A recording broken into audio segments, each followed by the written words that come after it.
wanted to keep it to himself as long as possible without sending up any alarms or red flags. I understand. And I'm just saying it's weird.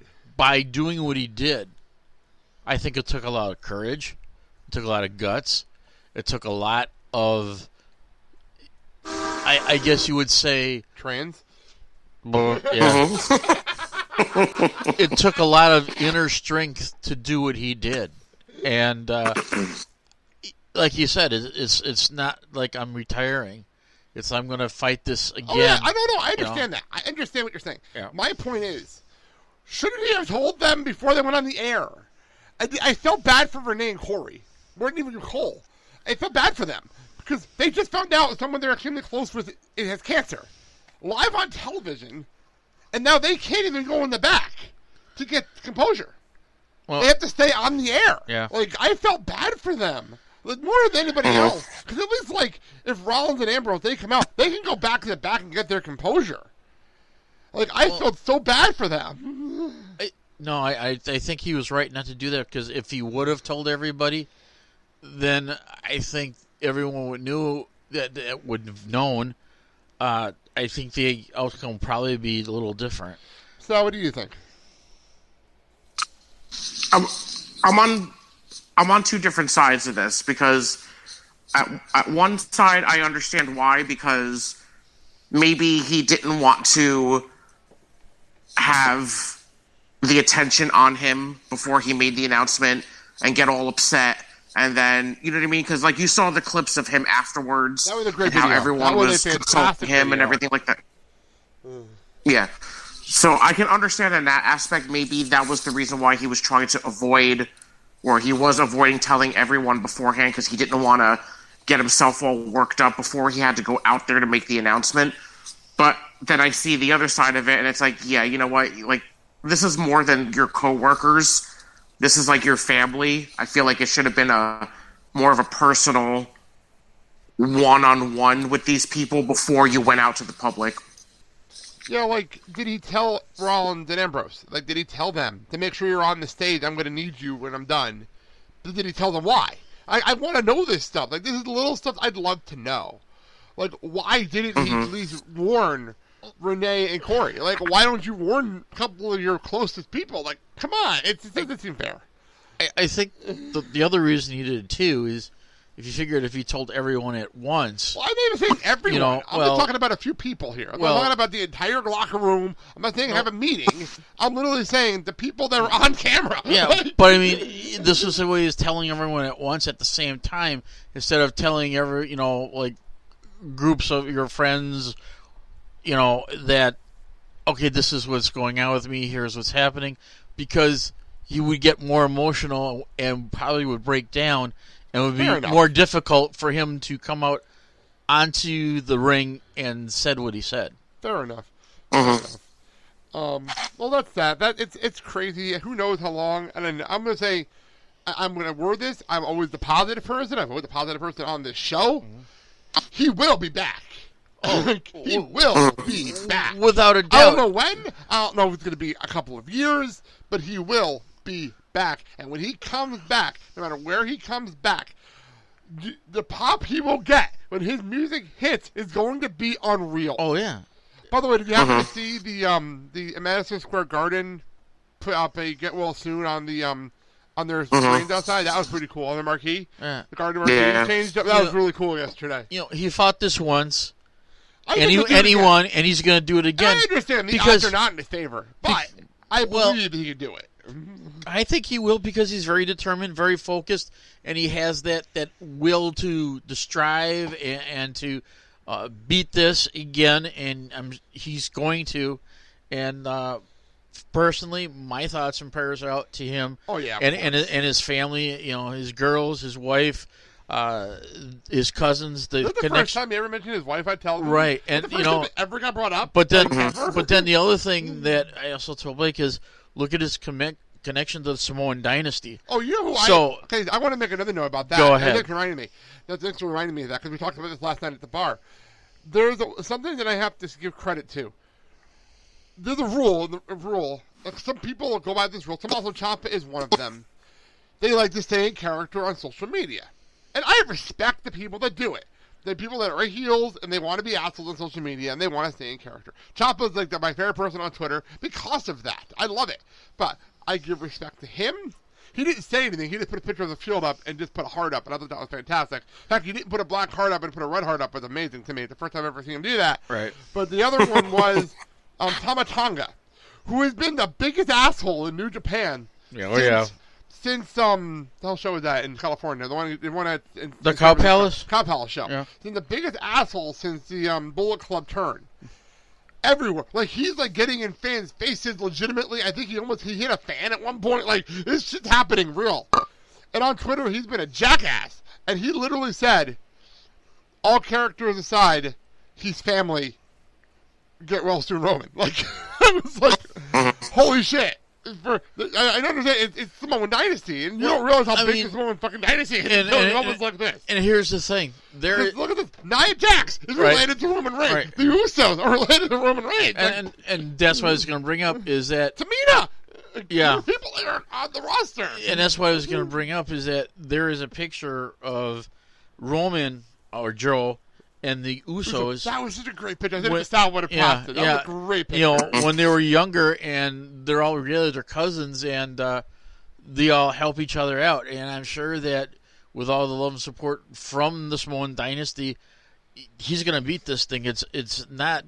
Did Rock ever say anything? I never had a chance to see if Rock said anything. Because I know he's busy and he might not even be watching live. I'm just curious if he said anything. I'll look it up real fast. Well... That part of Raw when Paul Heyman came out and everything. That was a great moment. Right. That was a great moment. Right. I'm just curious if Rock ever said anything, because I know he's related to The Rock. So I'm just curious if he's ever had a chance to say anything. And my thing is, it's not if he beats it. It's when he beats He'll it. be back. And I'm telling you, the minute, and I agree with you, like when he steps out onto that platform, that stage, the roof of whatever stadium he's going to be coming out to, it's going to be blown off with all the fan noise. And, you know. I'm actually very surprised The Rock did not put anything on Twitter.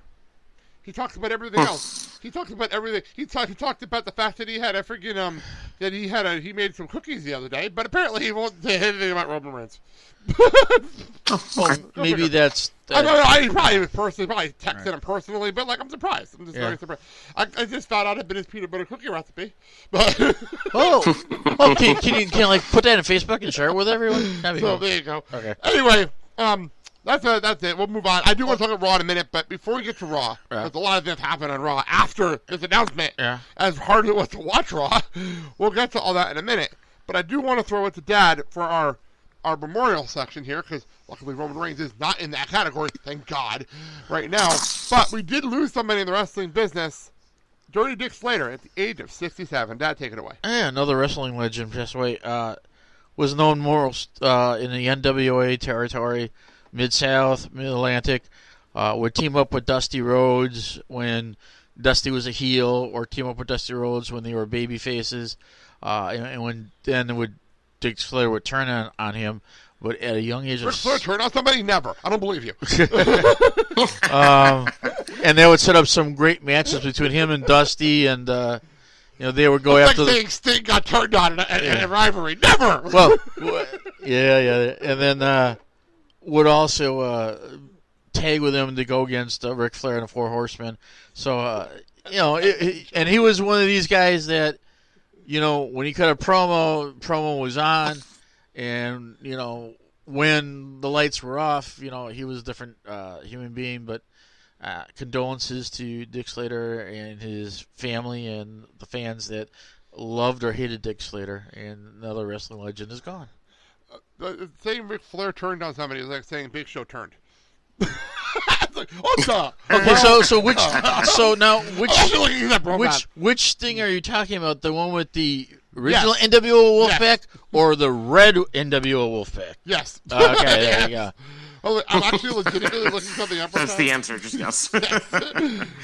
It's like when we're talking about Big Show turns. Yes. So yes. This is like one of those hypothetical math questions. Oh my God! I'm sorry. I just looked something up, and I think it's funny that Big Show. There's actually a YouTube video. Every face and heel turn Big Show's ever made from 1995 to 2017. Wow. It is a 3-minute video. Can you share that so I can watch it later? Oh, totally. It is a 3-minute video. That is amazing. How long? 3 minutes. It's literally 3 solid minutes of turning face or heel. Yeah, share that because I want to watch that later. That's amazing. So it's one of those hypothetical math problems where if you have original NWO Sting to go against the red NWO Sting Wolfpack, which Sting drops in first and which weapon is he carrying? Sound comment. Wait a minute. Well, there was no NWO Sting. There was never an NWO Sting. His name was Stink. He was fake. Wait a minute. I think this is where we have to have our episode of Steiner Math to get the answer. Oh my god. I got nothing. Nothing. Let's move on. Raw. After the Roman news, like I said, it was really hard to get into the show for like the first half hour, and I had a hard time watching Raw after the Roman news. Well, because I was on Twitter kind of reading tweets and completely distracted for the first half hour of the show. I felt bad for Finn Balor. Yeah. And, the Bobby Lashley. I felt bad for them. Oh. I didn't feel bad for Leah Rush, but I felt bad for the other two. Because my thing is the first match and Finn comes out and it's like, I wonder if he's thinking like, okay, now how do I get the crowd going after this? The very dramatic news we got of a Roman. good meme out of that though. Did we? We did. Yeah, the chasing meme wasn't that from that match? Yeah. Okay. Right. Yeah, you're right. Finn Balor chasing Leah Rush is hysterical. But what I was gonna say was, what's funny about it is they've had like 5 weeks of like Bayley and Balor coming out together, doing their thing, getting the crowd pumped up and all that kind of stuff for the Mixed Match Challenge. And in the 1 week, he could probably use the Bayley boost. In the 1 week, she's not with him because she's in a match later. Well, think later in the show. Think about it. The one time. Think about it this way: you're backstage, and all of a sudden now you got your people going, "Okay, Finn, go out, do your job," and it's like, "What? You want me to do what?" Yeah, it's just funny. Like the one time he doesn't have that boost of energy that he can use, it's the night he needs it. It's the one night he needs it. But if you noticed that when he was walking out and the camera was pointing to him, it didn't feel right. You looked into his eyes and was like, "Oh God, now I gotta do this. I have to do this, don't I? I have to actually do this." Yeah. So all right. But anyway, the big news that came out, they pretty much had to reshuffle the show because of Roman Reigns leaving. We had to reshuffle the show a little bit, and we had to make some changes, and we have to talk about those changes now. First things first, Elias is now a babyface. That was the first big thing that happened. He I don't know how I feel about that.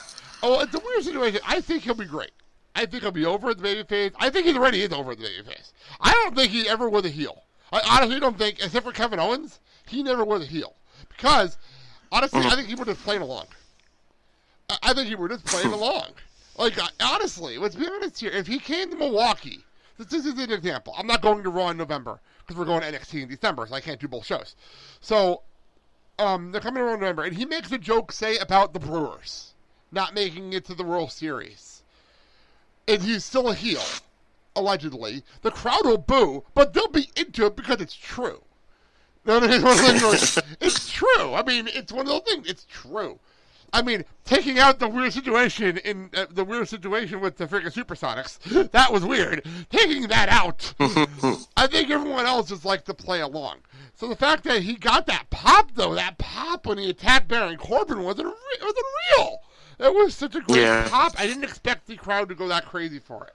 So Elias is the face. Well, I think before this, he was just plain old annoying, and that's the way the character is. I hated Elias at first, and now I'm actually starting to like Elias. I really am.